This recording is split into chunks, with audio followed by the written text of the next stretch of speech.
Manon Bré, bonjour. Bonjour.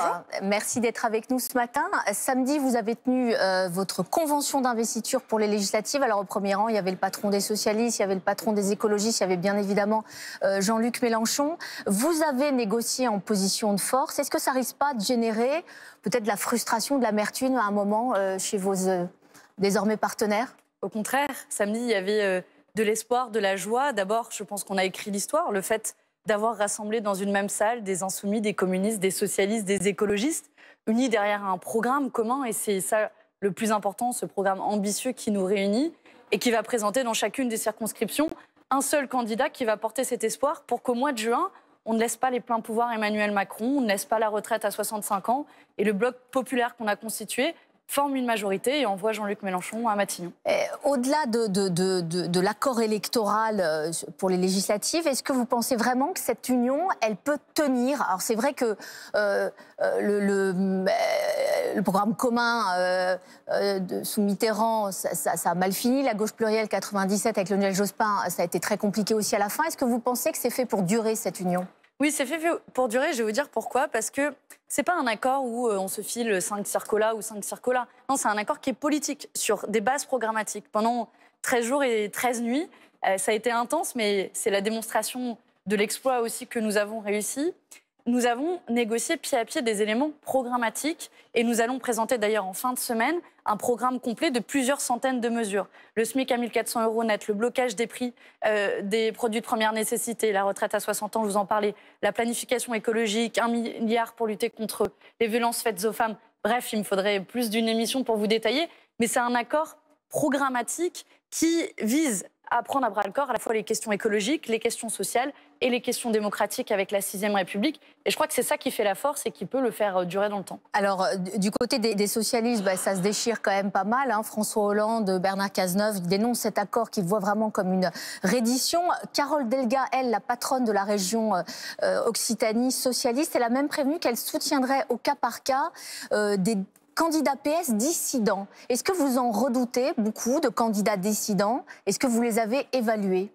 Tout d'abord, il y a une partie de l'accord qui est très claire. Chaque formation politique exclura toute personne qui veut se présenter de manière dissidente. Et pourquoi on fait ça?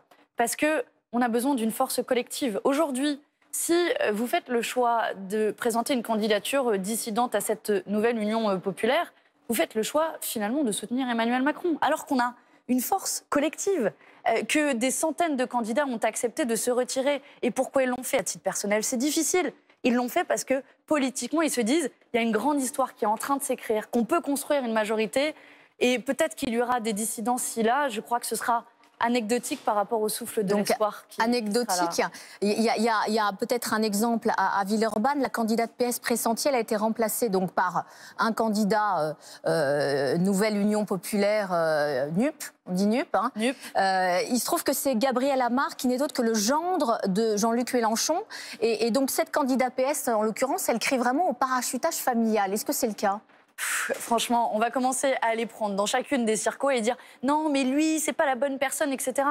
Chacune et chacun qui est là, c'est pour porter un programme. Et on s'est mis d'accord collectivement sur qui porte les couleurs collectives dans chacune des circonscriptions. Et franchement, c'est aujourd'hui ça qui compte. Donc il est légitime, Gabriel Amar, pour être dans cette circonscription-là. Bien sûr qu'il est légitime. Tout comme chacune et chacun des candidats dans chacune des circonscriptions de France est légitime. Pourquoi il est légitime? Parce qu'il va porter précisément ce programme commun qui va changer la vie de millions de gens. Parce qu'il va participer à la majorité que nous allons former au mois de juin.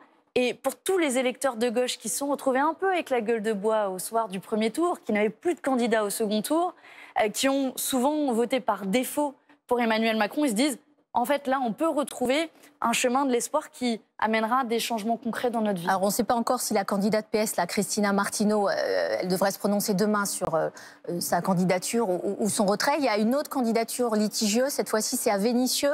C'est Michèle Picard, la maire communiste investie par son parti, qui doit, elle, laisser sa place à Taha Bouaf, qui est un journaliste militant. Elle aussi, elle ne veut pas jeter l'éponge. Vous allez prendre, écoutez, il y a 577 circonscriptions. Vous allez me prendre 1, 2, 3 circonscriptions où il y a des candidatures dissidentes.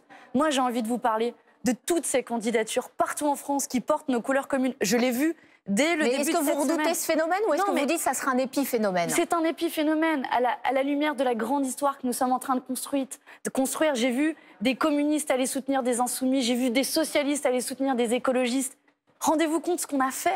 C'est 4 formations politiques qui, avec 4 candidats différents, qui se sont unis sur un programme, qui se sont unis sur des candidatures communes. Et c'est ça aujourd'hui la grande histoire. Donc, franchement, moi j'en ai déjà marre que dans les plateaux télé, on nous pose la question de un tel ci, un tel là. Vous vous rendez pas compte ce qu'on vient de faire? Si, mais sur Tahabouaf, il y a aussi un autre souci. C'est une personnalité qui a été décriée, qui est reconnue coupable d'injures racistes envers la syndicaliste policière Linda Kebab. Ouais, enfin, je vais même pas aller dans le détail de l'histoire parce que on s'en prend à un jeune militant. Bon, peu importe. Tout ça n'est pas là. Il sera candidat, de toute façon. Il sera candidat. Il a été en tout cas investi par notre nouvelle union et chacun des candidats portera nos couleurs communes et c'est ça qui compte aujourd'hui. Vous espérez combien de sièges? La majorité. La majorité, donc 280, voilà, bon, ça sera sans doute pas évident. Pour bien comprendre, chaque groupe gardera son autonomie à l'Assemblée nationale et il y aura un intergroupe, c'est ça pour... L'idée, c'est que chacune des 4 formations politiques aura de quoi constituer un groupe indépendant à l'Assemblée nationale pour qu'ils gardent leur propre couleur. On l'a dit depuis le début, on ne voulait pas écraser, contrairement à parfois ce qui nous était dit. Par contre, évidemment, on s'est engagé sur un programme commun. Donc, on va mettre en place un cadre d'intergroupe pour travailler ensemble et, on l'espère, former aussi un gouvernement ensemble si on obtient la majorité.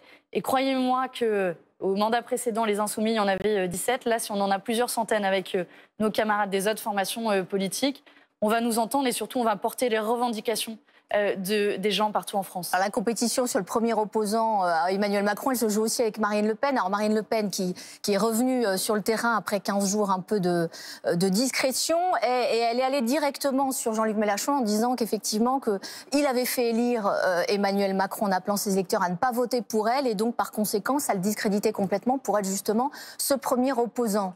Moi je vois surtout que Marine Le Pen ne veut pas exercer le pouvoir, que depuis le début elle a dit qu'elle ne voulait pas devenir première ministre, qu'elle voulait être dans l'opposition. Bon, très bien, elle va rester l'assurance vie du système Macron. Nous, on fait un choix qui est celui de construire une majorité pour changer la vie de millions de gens. Et je voulais finir là-dessus, puisque vous vous intéressez à nos candidats aux législatives. N'hésitez pas à les regarder. Par exemple, Rachel Keke, femme de chambre de l'hôtel Batignolles. Nous allons envoyer la première femme de chambre, le premier boulanger à l'Assemblée nationale, à l'image de notre société. Et ça, je crois que ça fera du bien à la démocratie. Ben voilà qui est dit. Merci beaucoup, Manon Brie. Bonne journée à vous.